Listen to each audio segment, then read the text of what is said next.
Sí, po. Estamos nuevamente. ¿Y Luna viene? Eh,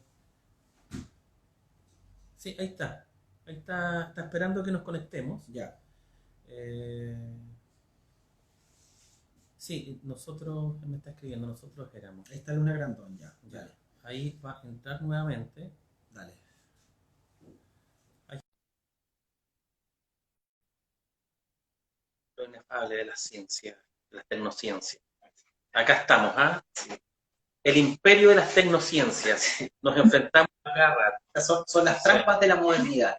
Creemos que basta un botón, un giga, un archivo para asegurarnos algo respecto a este viaje virtual y como buena virtualidad siempre estamos en las nubes. ¿Ah? El concepto de nube me parece pero rotundo acá. Ya. Volvamos con Luna. Sí, Luna querida, estamos entonces un poco haciendo el cruce entre por qué la economía feminista como lucha, como batalla, como resistencia, como propuesta también a la economía neoliberal blanca del norte precarizante. Por ahí. ¿Ustedes me oyen bien? ¿Me escuchan bien? Súper, súper, estamos bien. Fantástico. Bueno, de entrada diría que la economía feminista parte de un diagnóstico. Y ese diagnóstico es que estamos actualmente en una crisis, ¿sí? Pero precisamente se disputa el concepto de crisis porque no solamente se refiere a la crisis de los mercados financiarizados, las crisis bancarias, las crisis de la bolsa, sino que la crisis a la que se refiere de entrada la economía feminista es la crisis de la reproducción social, vale decir, la crisis de aquellos procesos que nos permitan sostener la vida y volver a recrear de manera permanente nuestras condiciones para poder vivir, ¿sí? Esto, por supuesto, se enlaza con reconocer que nuestra vida, ¿cierto? Nuestro cuerpo requiere de una serie de acciones, procesos y gestión para poder sostener la vida, ¿sí? O sea, nuestro cuerpo es vulnerable, nuestro cuerpo es precario y para poder sostener la vida necesitamos constantemente, de manera irrecusable, una serie de acciones que nos permitan poder producir y reproducir la vida una y otra vez. Y esa es la crisis que la economía feminista denuncia, ¿sí? Ese es el punto de entrada o de partida, de que esa es la verdadera crisis, de que el modelo socioeconómico actual de acumulación del capital de tipo neoliberal establecería un conflicto, que es un conflicto entre la acumulación del capital contra la vida, porque en el fondo el modo en el que el capital opera, o la máquina del capital opera, sería contrario a la posibilidad de garantizar que la vida y su condición de posibilidad se reproduzca una y otra vez. O sea, lo que plantea la economía feminista es la incompatibilidad que se da entre la forma de entender la economía actual con la vida, con la mantención de la especie humana. Exacto. Y la cuestión, uno dice, oye, pero si... Claro, porque además uno puede ponerse a preguntar, bueno, ¿y cómo lo hemos hecho hasta ahora? Bueno, hasta ahora el conflicto entre el capital y la vida se ha feminizado, se ha privatizado.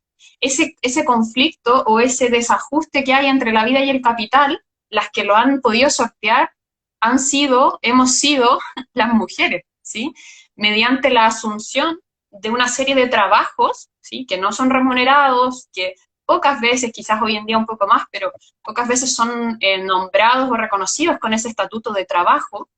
Y hemos sido las mujeres quienes históricamente hemos sobrellevado estos trabajos que sostienen la vida, pero sin reconocimiento como actividad económica y sin ningún tipo de salario por esa actividad. O sea, por una parte, lo que plantea es que todo el sostén de la economía, que lo que permite esta punta del iceberg, que es el capital, está sostenida básicamente por mujeres, trabajos no remunerados, no reconocidos, invisibilizados. Entonces, sin esta matriz de mujeres, principalmente, sería imposible entender la economía como la entendemos hoy. Denme un segundo que mi conexión está un poco inestable. Te escuchamos súper bien. Te escuchamos bien y claro, ¿eh? Como Ya, nunca, creo. un segundo. ¿Había algún comentario que ya haya aparecido? Vamos a mirar. Sí, sí, no, una pregunta, pero quizás para que la responda después la Débora, que, claro, lo que plantea ella es que hay una crisis, ¿cierto?, entre la acumulación de capital, con toda la lógica capitalista, que se sostiene en la lucha de clases, ¿no? Se sostiene en la lucha de clases, y perfecto. No sé si me estás escuchando, Débora, pero un comentario nomás era que tú planteas que la acumulación del capital, ¿cierto?, que en el fondo es la lógica capitalista de lucha de clases, ¿cierto?, donde un sector dueño de producción explota a otro gran sector de la población para producir y acumular. Y en ese transcurso ocurren muchas cosas, ¿no? Desde una explotación, una condición de dominación sobre el otro, sobre su cuerpo, sobre su ideología, ¿no? Tú dices que eso está versus la vida, pero claro, ahí habría que ver qué es la vida, porque también desde la biopolítica, ¿cierto? Concepto que alude también a la medicina en términos políticos, que es muy capitalista, se plantea que es pro vida, por decirlo así. Entonces, yo creo que también hay lo que es la vida es una discusión, ¿no? Una discusión ontológica, ¿no? Que para el capitalismo promueven una vida, pero una vida distinta a otras vidas, ¿no? Entonces ahí creo que hay que desmenuzar cuáles son esas otras vidas que están siendo opacadas por esta biopolítica. Sí, súper bueno tu punto, Javier, porque precisamente lo que el capital esconde, por así decirlo, o el que podamos seguir sosteniendo este modelo de acumulación del capital de tipo neoliberal, es la explotación, ¿sí? O sea, hay algunas vidas que importan y otras vidas que son despreciables o vidas que son desechables, si lo vemos desde una vida más, desde una mirada, perdón, más desde Judith Butler, por ejemplo. Porque el proceso de acumulación de capital, ¿cierto? Al generar una acumulación que es desigual, podríamos pensar que esa acumulación se genera por desposesión, ¿sí? Y en aquella reproducción desigual se va haciendo la precarización de ciertas vidas como una cuestión genérica o general, ¿sí? Que cada vez se hace más extensiva, y en el fondo la vida que hoy vemos como disponible o como posibilidad política para nosotros es una vida que cada vez es más precarizada, es una vida que cada vez más tiene menos tiempo de disfrute, de lo que se llama ocio, de tiempo libre, porque continuamente estamos trabajando en una serie de condiciones laborales que son cada vez más precarias, ¿sí? O sea, como primera cuestión, tenemos que redefinir qué es trabajo y para qué trabajamos, ¿no? Porque lo que yo les decía que la economía feminista pone de manifiesto es que trabajo no es solamente aquello que como un iceberg se ve en una punta flotante, que es lo que genera salario, que es lo que genera una acumulación de capital, sino que el trabajo tiene una base de un iceberg que sostiene aquella punta, que son estos procesos y estas acciones que sostienen la vida, ¿sí? Los cuidados, el trabajo doméstico, el trabajo comunitario, y además, por supuesto, la relación que tenemos con la naturaleza, ¿sí? O sea, la economía feminista es súper enfática en señalar que la condición humana se sostiene en una doble vía. Primero, a partir de una interdependencia que sí o sí tenemos que resolver entre todos para poder reproducir nuestras condiciones de vida, y una segunda beta que sería la ecodependencia, ¿sí? Que es una visión que se contrapone a esta mirada occidental del desarrollo que tenemos, en donde nos vemos desde una posición de señorío o de dueñidad para con la naturaleza, y ahí empiezan estos lenguajes ingenieriles, ¿no? Como de denominar recursos naturales. Porque claro, sería un recurso que podemos disponer porque es mío, ¿no? Hay una relación de apropiación que ha llevado a este modelo que sabemos que es tremendamente biocida, extractivista, y que una y otra vez nos muestra el conflicto por la vida, ¿sí? O sea, pongámonos a pensar en lo que está pasando hoy día con el pueblo nación mapuche, pongámonos a pensar el caso de Quintero, ¿sí? La contaminación ambiental. Entonces, sin duda vemos que este modelo del desarrollo todo el tiempo nos está mostrando sus fisuras y su incompatibilidad con la vida, ¿no? Entonces, de partida, ahí tenemos que volver a definir qué entendemos por trabajo y para qué queremos trabajar. ¿Queremos trabajar para seguir acumulando capital en instituciones sin rostro, en transnacionales invisibles que se dividen en escala internacional? ¿O queremos trabajar para poder recrear nuestras condiciones de vida, para asegurar la sostenibilidad y de que esa vida que protegemos es una vida cuyo contenido disputamos nosotros? Es una vida elegida, una vida libre, ¿sí? O sea, a mí no me interesa hablar de la vida y de ponerla en el centro para tener igualdad de explotación neoliberal, que es mucho lo que pasa a veces con estas agendas de género, por ejemplo, en donde en el fondo a las mujeres se nos garantiza un piso mínimo de igualdad, pero para competir en el mercado neoliberal, dejando intacta la estructura de explotación neoliberal. Entonces, en ese sentido, creo que es súper buena tu pregunta, Javier, porque el contenido de la vida es lo que hay que disputarse, porque también en nombre de la vida, y es un poco lo que hablábamos el domingo, se erigen una serie de mecanismos y dispositivos que juran protegerle y empiezan una serie de acciones biopolíticas y necropolíticas también, que en pos de la defensa de la vida y su protección instalan terror, leyes de seguridad del Estado, inventan a un otro ficcional que hay que perseguir, que hay que dar de muerte, ¿cierto? Porque en el fondo, en pos de proteger una cierta vida de cierto sujeto político, se garantizarían o sería plausible instalar estos mecanismos securitarios para defendernos de aquel otro que nos infunde el terror. Sí, ¿sabes qué? Escucha, dijiste muchas cosas interesantes a propósito de la precarización de la vida, del sostén de las bases también feministas que sostienen esta especie de punta de iceberg de lo que se ve el sujeto empresarial a nivel global y el sujeto empresarial como empresa individual. Sí, claro. Es muy distinto a la ecodependencia. Pero fíjate que a propósito que mencionaste esta especie de criminalización de la lucha, y lo voy a mencionar brevemente para no desviarnos, que yo creo que la lucha debe ser sacada de los lugares comunes, que estaba ubicada en tiempos del muro de Berlín, ¿sí? Rusos, soviéticos, comunistas rojos como guagua versus la tierra del tío Sam con todo su paraje, ¿sí? Los liberales, los demócratas, en fin. ¿Sí? Esta como falsa dicotomía que existe entre comunismo y capitalismo. Claro, claro. Pero se sigue pensando, como Sí. que la lucha ha sido sostenida, algo tocamos también, ha sido sostenida por el gobierno de, no Maduro, del gobierno de Chávez, ¿sí? El gobierno Maduro, el gobierno de Castro, y lo que estamos viendo acá es que hay que darle el lugar que merece la lucha. Yo creo que la lucha ha sido muy criminalizada. ¿Y por qué? Porque el hombre blanco está viendo cómo se está fragilizando su economía. La lucha debe volver a la potencia subversiva, ¿sí? A propósito del texto de Amaya, ¿no? Que se llama subversión feminista, ¿sí? Y yo veo la subversión como esos otros versos, esas otras versiones silenciadas por los discursos hegemónicos. Una forma distinta de mencionar cómo la economía feminista mantiene finalmente el mundo. ¿Será muy ambicioso decir eso? ¿Y por qué a lo mejor hay tanto terror de proteger la economía como se traía hasta entonces, ¿sí?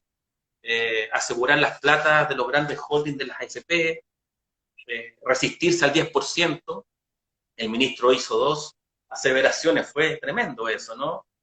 Nos vamos a la punta del cerro y cuando se aprobó se está reactivando la economía. Sabemos que tras eso hay todo un discurso político perverso. Entonces quería reivindicar la lógica de la lucha, que no es ni comunista ni azul. La lucha tiene que ver un poco con mostrar estos lugares que han sido invisibilizados. La lucha es mostrar finalmente, develar. Y en ese sentido, es posible poder nombrar esos espacios que lo nombraste a la pasada, pero me parecen tan importantes, porque yo creo que nosotros no tenemos, no podemos ninguno dejar de mirar a mujeres en el cuidado, por ejemplo. Pero no solo el cuidado. ¿Qué otras prácticas sostienen la base de este mundo que ha sido mirado como si fuera una tremenda empresa?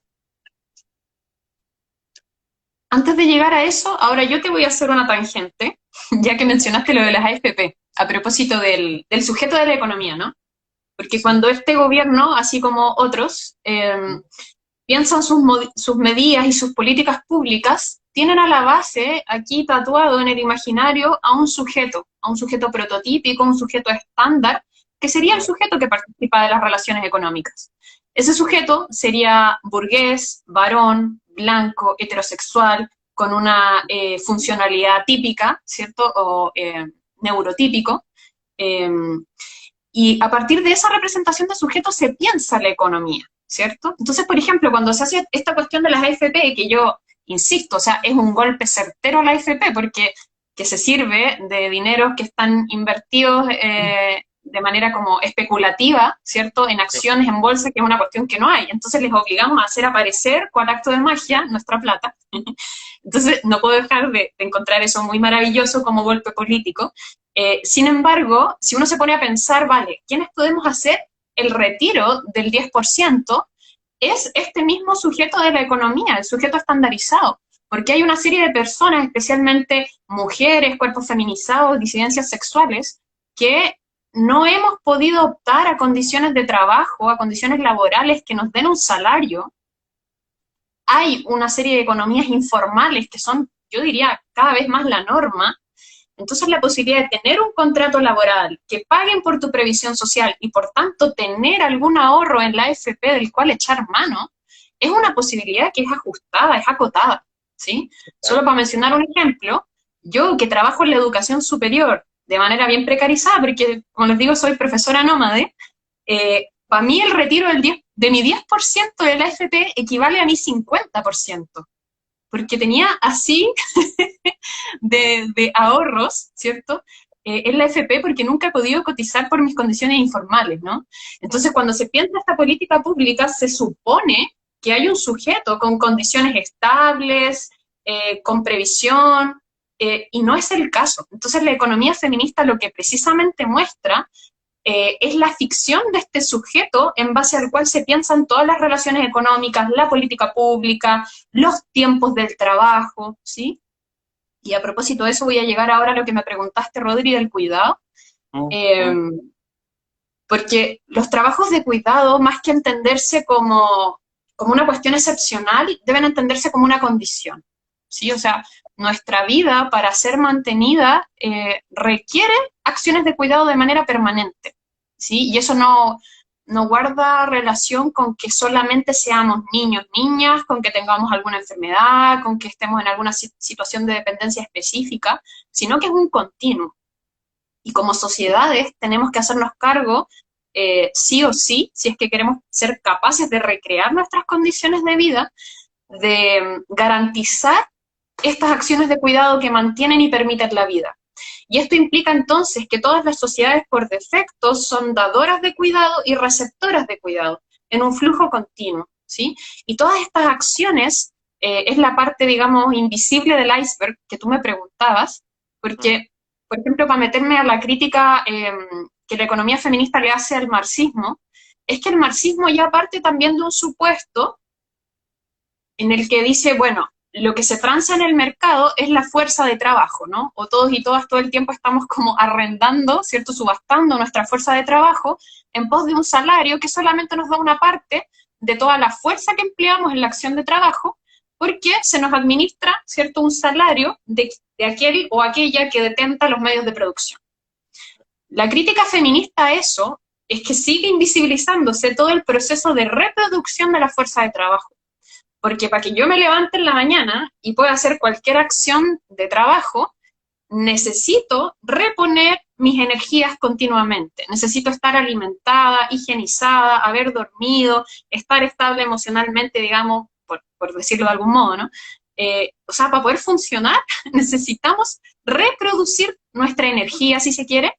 Entonces siempre hay un proceso de reproducción de la fuerza de trabajo que ni siquiera el marxismo ha mirado. Entonces esa es una crítica también que el feminismo hace, por ejemplo, a solamente pensar la cuestión como lucha de clases, porque incluso la articulación a partir de una lucha de clases sigue invisibilizando que la constitución de la clase está dada por un salario, y las mujeres, pocas, esporádica o precarizadamente, recibimos un salario. Entonces la misma relación salarial invisibiliza, por ejemplo, todos estos trabajos que sostienen la vida y que son fundamentales para poder tener cualquier fuerza de trabajo posible. Sí, yo lo veo también de otro punto de vista, es que buena parte de las políticas públicas y del ejercicio político que prima nuestra vida ha sido y sigue siendo ¿cómo llamarlo? Imbuida por la economía. O sea, todo es economía, todas las decisiones que se toman son decisiones economistas. Básicamente los economistas los que deciden sobre la conveniencia o no de una política pública, más allá de algunas cosas técnicas que se le piden a otros profesionales, pero son básicamente los economistas los que toman las decisiones. Y los que son más influyentes, o sea, el Ministerio de Economía, el Ministerio de Hacienda, son como los ministerios más potentes. En casi todos los ministerios finalmente hay un ingeniero comercial, un economista, que son los que van y arman su equipo en base a eso. Entonces Sigo yo veo escuchando, que no solamente es que la economía feminista nos abre los ojos a ver otras formas de la economía, sino que también nos coloca en un escenario de aprieto a todo el resto de las ciencias sociales, que tenemos harto que decir en lo político, claro, y que estamos silenciados o subsumidos al debate económico finalmente. Una pregunta. Débora, ¿y qué es lo que propone la economía feminista?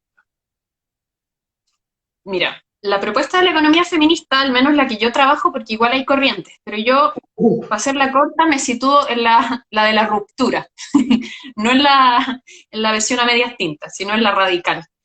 Porque en el fondo, como les decía, es cambiar el foco de para qué y cómo nos organizamos como sociedad, ¿no? ¿Para qué trabajamos? O sea, ¿trabajamos para acumular capital o trabajamos para ser capaces de recrear nuestras condiciones de vida? Entonces, en el fondo, la propuesta política, económica de la economía feminista es dejar de poner en el centro de nuestra organización social al mercado y poner allí al cuidado, porque el cuidado, en el fondo, es la potencia política de ser capaces de recrearnos como sujetos, como sociedades. Entonces, al poner al cuidado en el centro, implica repensar cómo nos organizamos en conjunto, ¿sí? Porque además, poner al cuidado, y aquí quiero ser bien cuidadosa, no estoy apelando a que volvamos a las normas de la familia patriarcal, cis, heteronormada, que asume a la base de la sociedad una familia heteronuclear operando, ¿sí? O sea, tampoco se trata de eso, ¿sí? De ahí venimos saliendo, ¿no? Sino que es pensar otros lazos sociales también de solidaridad, de colectividad, que nos permitan precisamente dejar de depositar en un orden sexual, que en este caso es la familia, las acciones de colaboración. Porque en el fondo también la economía da ese supuesto operando, ¿no? De que siempre hay una familia nuclear, biparental, heterosexual a la base, y por tanto nuestras relaciones de cuidado y de colaboración solo se restringen a ese núcleo. No exceden a la comunidad, porque estamos súper nucleados y nucleadas en base a aquello, y por tanto todas nuestras acciones de cuidado simplemente van a mi hijo, a mi hija, a mi padre, a mi abuelo, pero no se extienden en un flujo de cuidado en donde se pueda organizar y colectivizar esta interdependencia, que es la condición que sí o sí tenemos que resolver para poder, digamos, sostener cualquier vida posible. Y en ese sentido, ¿no estaremos ya quizás, a propósito de lo que mencionaba en este texto Amaya, la subversión feminista, no estaremos en un punto de inicio, no de llegada todavía, respecto a un cuidado colectivo? Estoy pensando en las prácticas en Chile principalmente que hemos tenido a propósito del caso de las innumerables mujeres que han sido violentadas, asesinadas, ¿sí? O los suicidios de las personas trans o gay, a propósito de que afecta a los jóvenes, por ejemplo, y hay una especie de movimiento social bien importante que quizás la fuerza no está en replicar una foto o una imagen por las redes sociales, sino que está en eso, está en establecer, por ejemplo, estos conversatorios, en ir a marchar, en hacer firmas colectivas, en poder enunciar ese malestar a propósito de los grandes descuidos que ha tenido el neoliberalismo con su forma económica de administrar los cuerpos.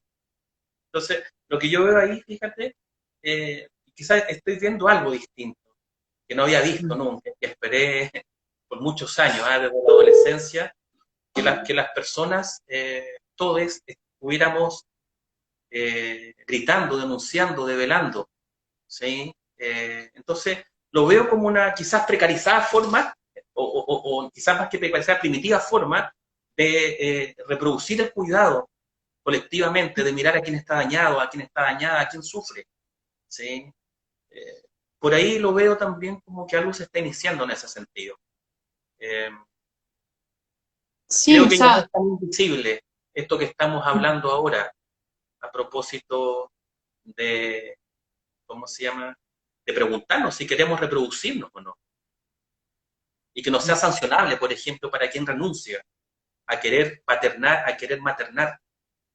¿Sí? Eh, mira, mi respuesta a eso es esta. estamos lejos de la pantalla, pero ¿Qué dice? ¿qué dice? Lina Meruane contra los hijos. Ay, ya. Bueno, y aquí vamos No, nos vamos a ver las críticas. lo aprovecho de recomendar. Sí, claro. Eh, quería reparar que cuando hablo de reproducción no me refiero al acto reproductivo de parir, de tener hijos, sino de recrear la vida, digamos, de tener agua, tener aire, cuidar a las personas que lo requieren, que somos todos en el fondo, para poder vivir, ¿no? La vida es precaria, como dice la Judith Butler, y necesitamos de una serie de acciones para hacerla posible. Podríamos pensar que la vida es más bien como una potencia que requiere condiciones para que esa potencia se exprese como vida cierta y no solamente como vida latente o posible. Sí. Y lo que dices tú de... ¿Ah? Estoy teniendo la idea. No, que lo que dices tú de que hay un inicio, coincido con ese diagnóstico, pero siempre me gusta pensar como la amenaza de eso, que es un poco también lo que hablábamos el domingo, de que estamos en este clima de la revuelta álgido, ocupamos el espacio público, nos disputamos esos espacios, nos disputamos también los nombres de los espacios, lo pienso acá en Santiago con Plaza de la Dignidad, por ejemplo, que el pueblo se apropia del lugar y dice, oye, esta plaza ahora es de la dignidad, ¿no? Y hay toda ahí una producción semántica, simbólica de un espacio, además de que en apropiarnos ese espacio permitimos que aparezcan otros cuerpos, ¿no? Nuestros cuerpos, nuestras cuerpas disidentes, monstruosas, ¿sí? Y nos tomamos simplemente sin pedir ninguna clase de permiso, porque la ciudad es de quien la habita, ¿no? O se produce en el momento de habitarla. Sin embargo, veo como con peligro cómo este gobierno intenta tomar, ¿cierto?, nuestra demanda popular, la coopta, la secuestra y nos la devuelve administrada con otra semántica, con otros procedimientos y con una serie de mecanismos, ¿no? Entonces, por ejemplo, nosotros pedimos asamblea constituyente y toman eso y nos lo devuelven administrado como plebiscito que tiene convención mixta, convención constituyente, que se puede aprobar si no, pero que además la gente que apruebe, digamos, o sea, que vote rechazo, va a poder decir qué mecanismo quiere, pese a que eso, por ejemplo, debería estar inhabilitado, porque si no te interesa cambiar la Constitución, ¿para qué vas a votar el mecanismo, no? Entonces ahí hay una trampa, por supuesto, para que la gente que vote rechazo pueda, digamos, atentar contra nuestra posibilidad de asamblea constituyente, que además debe ser plurinacional, que además debe ser feminista, ¿no? Porque precisamente queremos cambiar el modo de la vida, ¿no? Y pienso que ahí es importante también decir que nosotros, si bien el cambio constitucional es sumamente importante y yo creo que es central, ¿cierto? Y como gesto político y como gesto práctico, ¿sí? O sea, cambiar una constitución a puerta cerrada por una constitución que sea popular, que sea plurinacional, que sea feminista, creo que es un golpe certero y que hay que hacerlo y hay que darle a eso, ¿no? Pero, y ahí me agarro un poco de las fotos que he tomado, así como de esta etnografía fotográfica que he estado haciendo, y que las demandas populares, sobre todo hasta antes de este acuerdo por la paz de noviembre,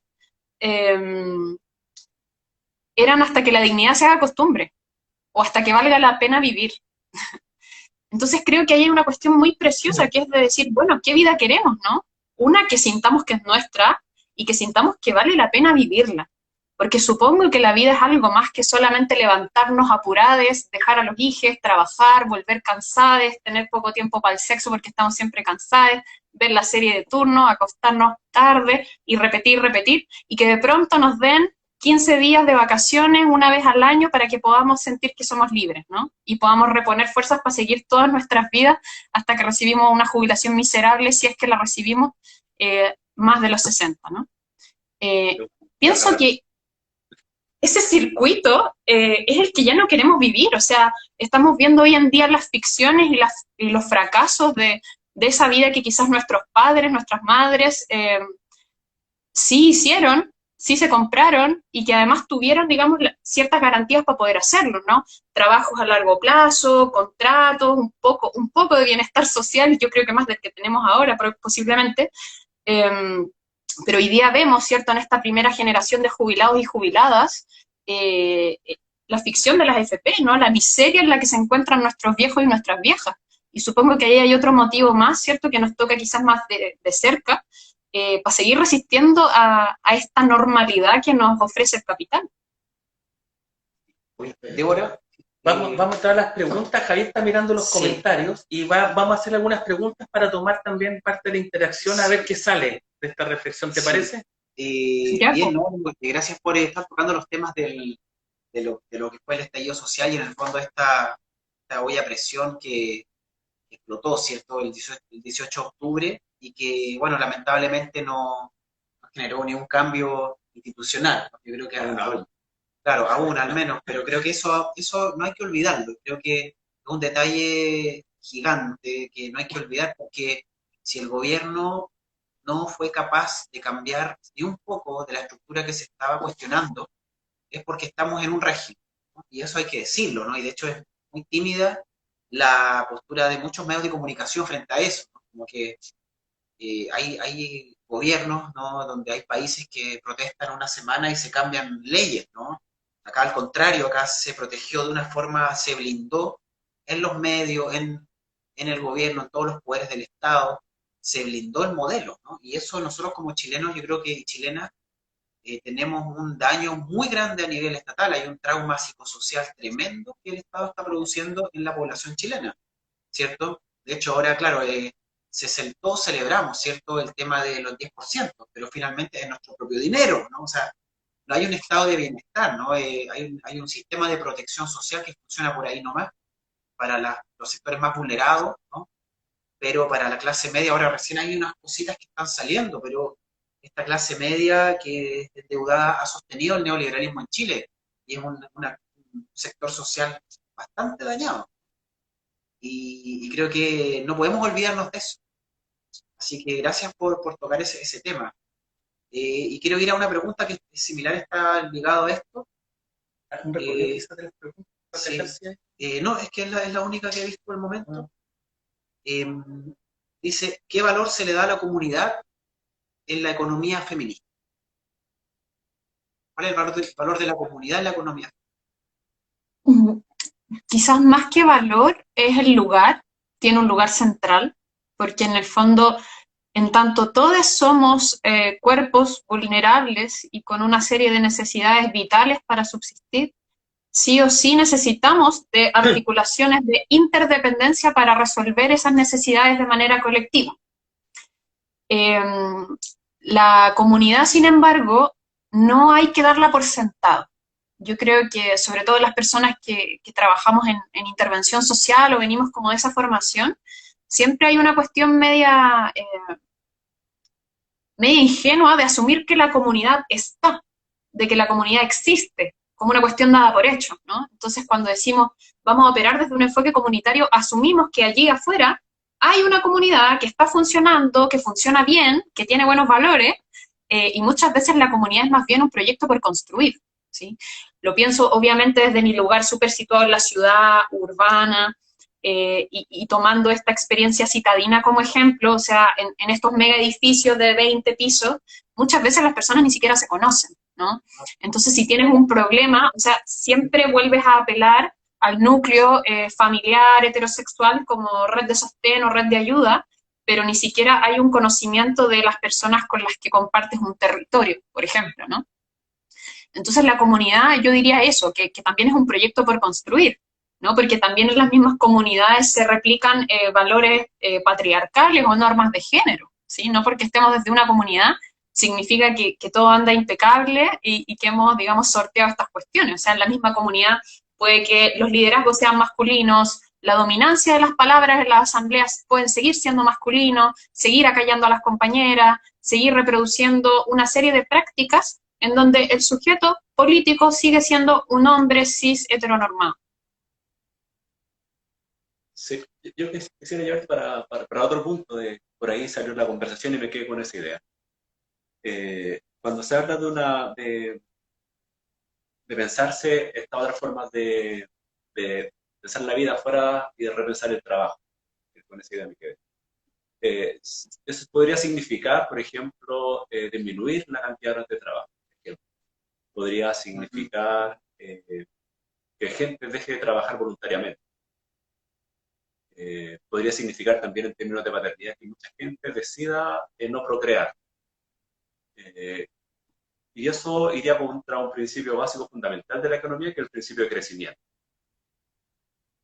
Y el principio de desarrollo, pero como crecimiento económico. Nunca termina de crecer y la línea de producción siempre tiende a la eficiencia para hacer más, producir más con la cantidad de costos. En ese sentido me da la impresión que la economía feminista plantea algo contrario a ese principio básico de la economía tradicional, que sería el decrecimiento. No sé, me gustaría que si nos pudiera hablar un poquito de ese concepto, que leer algo de Amaya, me quedó esa idea bien instalada. El crecimiento. El decrecimiento ecofeminista que menciona. Oye, para sacar de nuestra complicidad a Amaya, porque quizás hemos hablado de Amaya y no la hemos presentado como corresponde, entonces creo que hay que darle una entrada. Es la autora de este libro, que es su versión feminista de la economía, aportes para un debate sobre el conflicto capital-vida, de Amaya Pérez Orozco. Ella es española. Antes de escribir este libro, o más bien ella escribe este libro a propósito también de un trabajo colectivo que ella tuvo con otras compañeras que se llaman Precarias a la Deriva, cuyos textos también pueden encontrar libres pirateados por la web. El decrecimiento feminista, o también ecofeminista, es precisamente disputarse esta ficción política que decías tú, Jonathan, de que la economía siempre tiene que crecer, ¿cierto? Siempre se asume que la economía debe crecer, porque si no estamos mal, ¿no? Y es interesante porque son cuestiones que operan y calan profundamente en el sentido cotidiano y las damos por ciertas. Terminan siendo verdades en base a las cuales operamos constantemente. Y las verdades tienen efectos de poder, ¿cierto? Entonces, instalar una verdad como, oh, el PIB creció más, creció menos, estamos en un estancamiento, el 1%, el 0,0% del Producto Interno Bruto pasó por tal, esa semántica, ¿cierto?, genera la sensación de que, oh, el país no está creciendo, no hay empleo, ¿cierto? Pero volvemos a la crítica feminista y decimos, oye, pero ¿de qué empleo estamos hablando? ¿Sí? Como si el desempleo no hubiese existido, como si la economía informal no existiera hace décadas, como si todas las personas estuviesen siempre en condiciones seguras, ciertas y formales de trabajo, cuando sabemos que es cada vez menos la norma. Entonces, precisamente, habría que preguntarse, bueno, ¿quién crece con este modelo de economía? Porque claramente no somos nosotras, claramente no nos llega a nosotros, ¿no? Pareciera ser que ese crecimiento queda almacenado más bien en paraísos fiscales, en bolsas del capital, cuestiones especulativas, pero que no se traducen en nuestra vida concreta tampoco, ¿sí? Sino que más bien lo que a nosotros se nos ofrece más que crecimiento es la deuda. Y aquí me voy a ir a otra pensadora argentina, muy maravillosa, que es la Verónica Gago, y que ella habla de que la deuda sería hoy uno de los mecanismos políticos y económicos de obediencia por excelencia, ¿no? Entonces la deuda es lo que nos somete al capital, porque la deuda además genera una economía de la obediencia, en donde tú en pos de pagar la deuda que adquiriste, y que adquiriste ya ni siquiera para consumir, para, digamos, ostentar, aspirar a un nuevo nivel de consumo, sino que cada vez más el acceso a la deuda es para poder pagar la sobrevivencia. O sea, estamos accediendo a deuda para poder comer. para poder pagar la luz, para Para poder poder pagar el gas. para poder recrearse. Vamos a algunas preguntas, Sí. porque además nos quedan ya Sí, nos queda poco tiempo. Mira, 7 minutos. bueno, la 10. pregunta anterior la hizo Liliana Bravo, mi madre, que está ahí, así que le envío un saludo. Pero es mi madre. Y ahora, la otra pregunta la Mi hizo prima. no un amigo tuyo, Jonas, el Gabriel. Gabriel, que fue el que inició el programa con una pregunta que dice: ¿cuál es la relación entre la descentralización del poder, el feminismo y el neoliberalismo a la chilena? Ahí tira tres conceptos grandes, ¿no? O sea, la descentralización del poder, el feminismo, ¿cierto? Y el neoliberalismo que vivimos en Chile. A ver si nos puedes comentar un poco sobre eso. Quizás brevemente, en realidad, quizás esa Sí. pregunta puede quedar Sí. incluso en el tintero para que nos hagan llegar las preguntas también quienes nos escuchan, al correo de pretexto, a Luna también, que nos está acompañando de eso, porque dale ahí hasta donde lleguemos, dale. Sí, tremenda pregunta. Sí, Sí. no se la vamos a resolver ahora. Sí. Bueno, pienso que siempre pensar la centralización, tanto geográfica como económica y del capital, genera formas de poder y formas de gobierno, ¿no? O sea, que se centralice y se acumule el capital, creo que es una buena metáfora también de lo que pasa con el poder. Y en Chile, que además es un país sumamente centralizado en todo, ¿no? Entonces yo creo que la economía feminista, y considerando que los lazos y las redes colectivas de cooperación no heterosexuales, no familiares, nos permiten desplazar nuestras acciones políticas a que sean de un beneficio comunitario, permiten precisamente generar un ejercicio del poder local, territorial, autónomo y descentralizado, ¿no? Por ejemplo, pensando en acciones colectivas de cuidado, que no se reduzcan a mi núcleo familiar. Ejemplo, generar redes colectivas de abastecimiento, en donde una comunidad, un territorio, quite los intermediarios que hay entre la producción y el consumo, por ejemplo. Entonces se genera una cooperativa de consumo de vecinos y vecinas de un territorio, en donde vamos y nos contactamos directamente con la persona que produce, por ejemplo, las frutas, las verduras, lo que sea que necesitemos para nuestras necesidades básicas, y disminuyamos esos intermediarios y seamos nosotras y nosotras quienes, mediante un trabajo comunitario, sostengamos nuestras necesidades y nuestro consumo, pero no un consumo, por eso es el decrecimiento, no el consumo de bienes así que no necesitamos, que pareciera ser que el mercado todo el tiempo nos dice que sí necesitamos, sino cómo suplir nuestras necesidades de la vida básicas, ¿no? Y generando, por ejemplo, este tipo de redes colectivas de abastecimiento, somos nosotros los que tomamos las decisiones. Eso es poder también, ¿sí? El poder no solo pasa por quien diseña la ley, que por supuesto también hay que apelar ahí, ¿no? Porque esa ley es la que nos criminaliza cuando estamos en la calle protestando, porque esa ley es la que nos dice que nos podemos ir presas por abortar, ¿sí? Por supuesto que hay que apelar ahí también.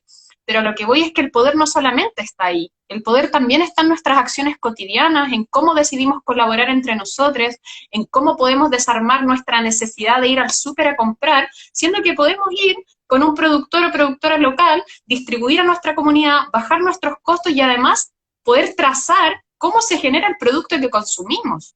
Porque también en nuestro consumo se esconden una serie de violencias de cómo se hace la ropa, cómo se generan los electrodomésticos, la comida. Entonces también estamos disminuyendo las cadenas de explotación que hay en el consumo de productos y de bienes y de servicios a partir de articularnos colectivamente en pos de descentralizar precisamente este tipo de cuestiones. Y en ese sentido, la creación de comunidad o este relato común o los horizontes colectivos no es algo que ocurra de inmediato. Me quedo un poco con la pregunta de la comunidad. Uno que cree que la comunidad ahora vamos todos de la mano, estamos todos de acuerdo, nos queremos, viva la diversidad. No, y somos todos iguales. Las comunidades se gestan justamente para poner a prueba la tolerancia, el respeto, la diferencia. Va a haber decrecimiento, van a haber trompeos en todas las instancias descolonizadoras, ¿sí? Los feminismos, las agrupaciones de migrantes, los distintos movimientos sociales, no más AFP, aborto libre. Entonces, es importante saber que las comunidades no van a tener esta especie de quantum creciente hacia los altos, ¿te das cuenta? Los gráficos en altura, ¿sí? No, tiene que ver donde construir también esa lógica de lo alto, el barrio alto, altos de acá, como que si la altura tuviera esa rúbrica finalmente, de que vamos mejor. Las comunidades se van construyendo a partir de retazos, tejiendo, pulso a pulso, transferenciando los afectos, viendo cómo están las relaciones de amor y desamor. Y me acordé, para terminar, me acordé de una frase del libro de Lemebel: yo no tengo amigos, tengo amores. Quizás más que pensar en la familia reproductiva, en las grandes familias, los grandes consorcios, hay que armarnos más de parientes, de amigos, de amigas, ¿sí? Por ahí tejer las confianzas. Sí. Bueno, y suponer armar comunidades también significa tolerar el conflicto. O sea, hoy día hay todo un discurso de no conflicto, de ser feliz, de ser autónomo, ser autosuficiente, recipiente, en donde el conflicto pareciera que está prohibido, pareciera que hay que esconderlo, hay que tolerarlo, no sé, pero no enfrentarlo, no confrontarlo, no develarlo a la hora de construir una comunidad. Y yo creo que la única forma es conociéndolo en el conflicto. Yo creo que sí, es como el camino para saber con quién está a mi lado finalmente. Sí, en las lealtades de las comunidades, claro. Oye, tengo alguna... O sea, creo que tenemos unos minutos de más porque te acuerdas que se cortó. Sí, 5 minutos tendremos que sí, entonces yo te quiero hacer una pregunta aprovechando como la contingencia, ¿no? Puede ser la pregunta de la contingencia, pero lamentablemente es un tema bastante triste, ¿no? Creo que, o sea, me gustaría saber qué opinas tú desde tu mirada de economía feminista, ¿no? El caso de Fabiola Campillay, ¿cierto? Que ella, una madre, ¿cierto? Una mujer, madre como de 3 o 4 hijos, trabajadora, ella iba camino a su trabajo, ¿no? Aprovechando también el tema de la economía, ¿no? Una mujer que iba camino a su trabajo y se encuentra con una manifestación en la esquina de su casa. Saliendo de su casa recibe una bomba, ¿no? Tenemos que hablar en esos términos, ¿no? Le bombardearon el rostro. Carabineros de Chile le bombardea el rostro. Ella pierde 3 sentidos, pierde los 2 ojos, ¿cierto? Pierde el gusto y el olfato. Pues ahora ella está ahí, ¿no? En una condición de... Ella dice que está luchando, esa es su condición. Y le agrede un hombre, ¿no? Le agrede un hombre, un policía, un carabinero que agrede a una mujer trabajadora. Entonces, y no ha habido ninguna respuesta de parte del gobierno. El vocero gobierno hoy dijo que supuestamente le iban a preguntar qué necesitaba. Y ella es una víctima, ¿no? De la violencia del Estado. Y claramente hay un tema de género ahí también. Entonces, ¿cómo lo ves tú? ¿Cómo desde el feminismo, ¿no? ¿Cómo se articula la comunidad? ¿Cómo se reflexiona este grave problema que le afectó a ella? Es tremendo, pues es tremendo, porque así como el caso de Fabiola, así como de tantas, ¿no? De Antonia, de Ámbar, de Mariana y de tantas más, que no son un dato, no son una cifra, ¿cierto? Que muchas veces la pornografía que nos hacen los medios de comunicación de los feminicidios y de la violencia de las que nosotras recibimos sistemáticamente, nos devuelven como un espectáculo de la violencia, que a la vez también es una pedagogía de la crueldad, ¿no? Una pedagogía ¿en qué sentido? En que nos muestran lo que nos puede pasar si es que sobrepasamos nuestros límites permitidos como mujer, ¿no? Entonces creo que ahí hay una crítica también importante que podríamos hablar quizás en otra ocasión, a los medios de comunicación y las estrategias de frivolización o cómo nos revictimizan mediante cómo nos exponen también. Y en ese sentido, lo que le pasó a Fabiola, y también hilándolo con la serie de violencia político-sexual que muchas mujeres y disidencias sexuales recibieron durante la revuelta, ¿no? Violaciones, torturas, vejaciones, lejos de ser una excepción, son una norma. La cuestión es que ahora se visibilizan y aparecen realizadas de manera directa por la policía y los aparatos de represión del Estado y del capital. Pero las mujeres vivimos un continuum de esa serie de violencias, que no solamente se encarnan en el Estado, sino también en la familia, en los jueces. El violador eres tú, ¿no? O sea, si la tesis se logró difundir a nivel global es porque eso nos muestra el continuum de violencia que las mujeres vivimos, pero ojo, que no nos hace víctimas, sufrimos esta violencia de manera sistemática, pero en ningún caso somos víctimas. Yo creo que estamos en un momento de decir que no vamos a aguantar ni a bancarnos más esta serie de violencias, que somos sujetas políticas, con agencia, y que no estamos solas, que entre nosotras nos estamos cuidando y sobre todo también estamos resistiendo y luchando.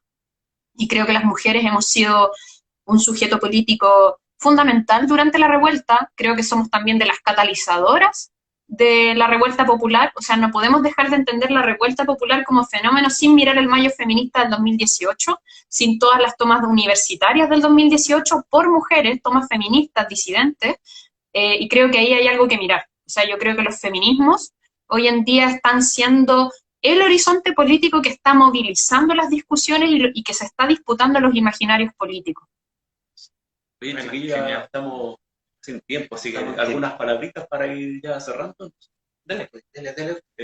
Hoy, bueno, agradecerte, tremenda discusión, se me pasó volando el tiempo, creo que se abrieron muchas aristas, seguir trabajando, el 4, sí, el tema de la comunidad, seguir el tema del decrecimiento, de las maternidades, paternidades, el tema del feminismo, el movimiento como acción política más esperanzadora. Yo creo que por ahí veo 4 líneas que nos quedaron, Sí.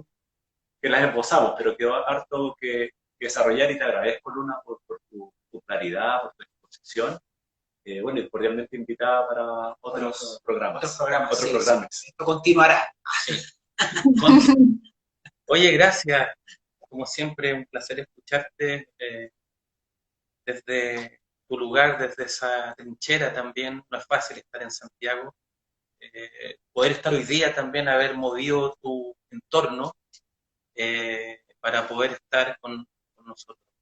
Así que muchas gracias y me quedo con una idea, no querer deber llegar a todo, a propósito de la crítica a este súper sujeto resilientes, ¿no? Las colectividades las vamos siendo pulso. Eso. Muchas gracias. Gracias a ustedes, compañeros, por la invitación y bueno, yo creo que seguimos discutiendo, ya lo hemos hablado, creo que nos quedan varias patitas ahí por seguir discutiendo y pensando juntos. Así que gracias por el espacio también. Javier, Sí, yo también mis palabras finales, gracias. Bueno, agradecerte, Luna, tu tiempo, tu saber, tu claridad, como bien decía Jonathan. Así que creo que esto da para harto más. Y gracias por recordarnos también la importancia de la crítica, ¿cierto? Y la importancia del feminismo en el movimiento social, en el gran movimiento social del estallido, y no olvidarse que eso sigue presente más que nunca. La lucha está presente, no se ha cambiado nada y hay un gran malestar en la cultura chilena, ¿no? No digáis 2.0. No, hay un gran malestar que no se ha cambiado, que está presente y está hay más malestar que antes, así que no olvidar eso. Así que muchas gracias por refrescarnos esa conciencia. No nos olvidamos. Exacto. La lucha sigue, compañeros. Exacto. Dale, compañera, un abrazo grande. Chao, que estén Chao, bien, bueno. gracias. Nos vemos. Gracias a todos quienes nos escucharon también. Gracias. A todos.